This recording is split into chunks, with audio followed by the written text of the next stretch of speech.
নেইমারে এক পা দিয়ে খেললেও ব্রাজিলের সেরা খেলোয়াড়, এমনকি তার এক পা নিয়েও সে বাকি 10 জনের চেয়ে ভালো। কেউ যদি বলে নেইমারের দরকার নেই, আমি তাকে ব্লক করে দিব। সাম্প্রতিক সময় ব্রাজিলের হারের পর এমন মন্তব্য করেন সাবেক ফুটবলার ফিলিপে মেলো। মেলোর কথায় স্পষ্ট ফুটে ওঠে দলে নেইমারের অভাব। নেইমিকে নিয়ে মেলোর বক্তব্যকে ঘিরে বিস্তারিত থাকছে প্রতিবেদনে।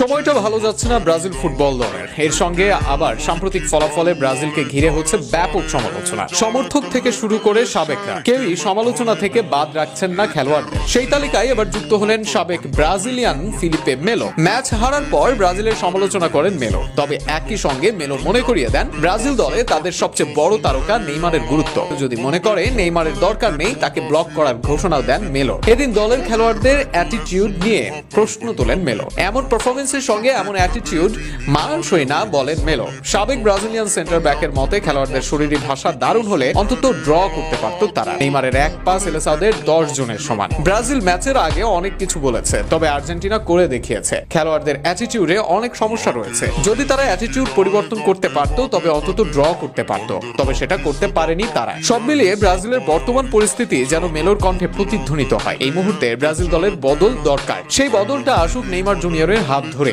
নেইমার জুনিয়র যে কোনো মুহূর্তেই দলের অন্যদের চেয়ে দারুণ খেলবেন। পরিসংখ্যানও তার পক্ষেই বলবে কথা। কেননা জাতীয় দলের হয়ে অন্যদের চেয়ে যেন ঢের